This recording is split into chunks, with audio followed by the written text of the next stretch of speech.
മടിയന്മാരെ ഒരിടത്തും ദൈവം വിളിച്ചിട്ടില്ല. ദൈവം വിളിച്ചിട്ടുള്ളതെല്ലാം ഉത്സാഹികളെയാണ്. ഒരിക്കൽ ഗിദെയോനെ ദൈവം വിളിക്കുന്നു.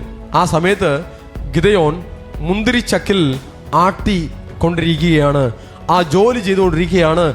ഗിദെയോന്റെ അടുക്കൽ ദൈവത്തിന്റെ ദൂതൻ പോയി നിന്ന് വിളിക്കുന്നത്.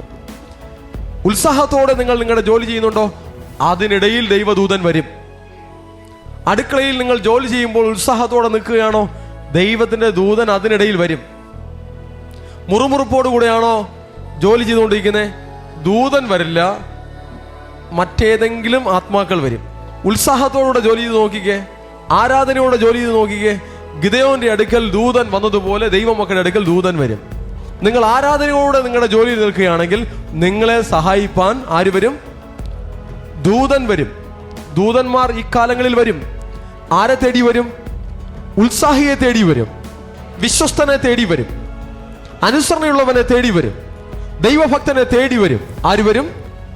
ദൂതൻ വരും. ദൂതന്മാരുടെ സഹായം ഇസ്രായേലിന്, ദൈവത്തിന്റെ മക്കൾക്ക്, വിശ്വസ്തവർക്ക്, ഭക്തന്മാർക്ക്, അനുസരണയുള്ള ദൈവജനത്തിന് ധാരാളമായി ഉണ്ടാകും.